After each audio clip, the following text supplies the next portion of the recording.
সাদা ভাত, পোলাও, নান রুটি, পরোটা কিংবা রুটি যে কোনো কিছুর সাথেই কিন্তু আজকে আমার এই রেসিপি অনেক ভালো যায়।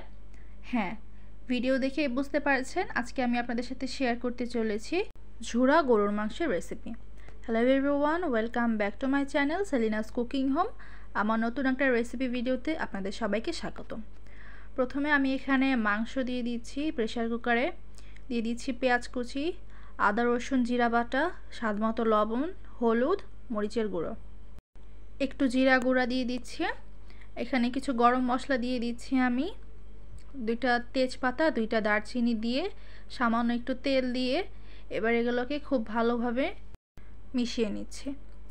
এই ঝুরা মাংসের অথেন্টিক রেসিপির কিন্তু একটা দারুণ বৈশিষ্ট্য হলো এটা প্রথমে হাতে মাখিয়ে নিতে হয়।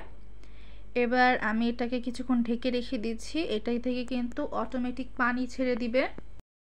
দেখতে পাচ্ছেন আমার এখান থেকে কিন্তু মাংস থেকে পানিটা ছেড়ে দিয়েছে আর এটা শুকিয়েও গেছে।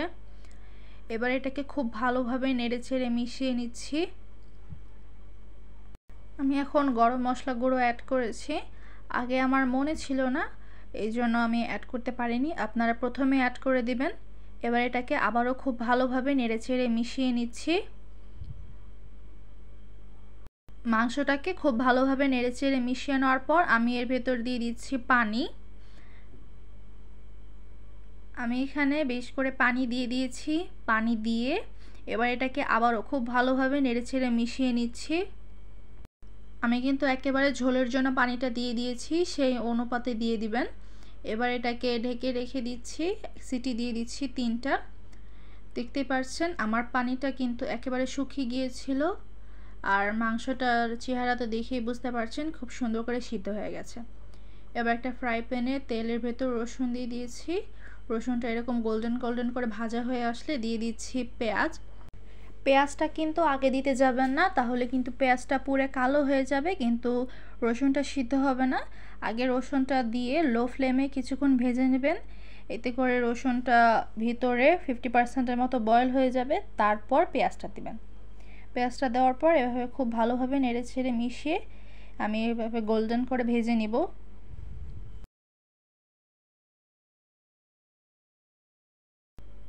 এইভাবে গোল্ডেন করে ভাজা হয়ে গেলে মাংসটা দিয়ে দিব।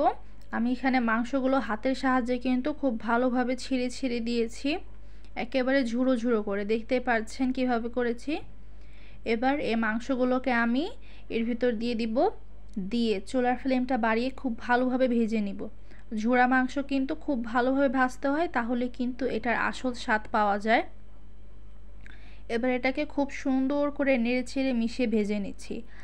আর আমরা যে আগে যে রসুনটা ভেজে নিয়েছিলাম সেটার জন্য কিন্তু এই মাংসটাতে অনেক সুন্দর একটা ফ্রেগ্রেন্স আসবে, খেতে কিন্তু অনেক বেশি ভালো লাগবে। কালার দেখে বুঝতে পারছেন এটা কতটা টেস্টি হবে। একেবারে অথেন্টিক স্টাইলে আপনাদের সাথে আজকে আমি এই রেসিপিটা শেয়ার করেছি। বাসায় একবার হলেও এই রেসিপিটা ট্রাই করে দেখবেন। যখন গরুর মাংসের আর কোনো আইটেম খাওয়ার জন্য থাকবে না, তখন কিন্তু এইভাবে গরুর ঝুরা মাংসের রেসিপিটা বানিয়ে নিতে পারেন। আমি কিন্তু এতে এক্সট্রা কোনো তেল অ্যাড করিনি। এই মাংসের সাথে যে তেলটা ছিল এই তেলটা কিন্তু গলে গিয়ে এই মাংসটাকে ফ্রাই করছে। এটাকে খুব ভালোভাবে নেড়ে চেড়ে মিশিয়ে ভেজে নিচ্ছি। কালারটা দেখতে পাচ্ছেন কতটা সুন্দর এসেছে। এটা খুব সুন্দর করে ভাজা হয়ে গেলে এবার এটাকে নামিয়ে নিচ্ছি। আমার তো তর সইছে না, আমি তো খেয়ে নিচ্ছি। একেবারে কম মশলায় এইরকম সুন্দর অথেন্টিক গরুর ঝুরা মাংসের রেসিপি কিন্তু বাসায় একবার হলেও ট্রাই করে দেখবেন। আমার এই রেসিপিটি যদি আপনাদের কাছে ভালো লেগে থাকে তাহলে অবশ্যই চ্যানেলটিকে সাবস্ক্রাইব করে দেবেন এবং আমাদের পাশে থাকবেন।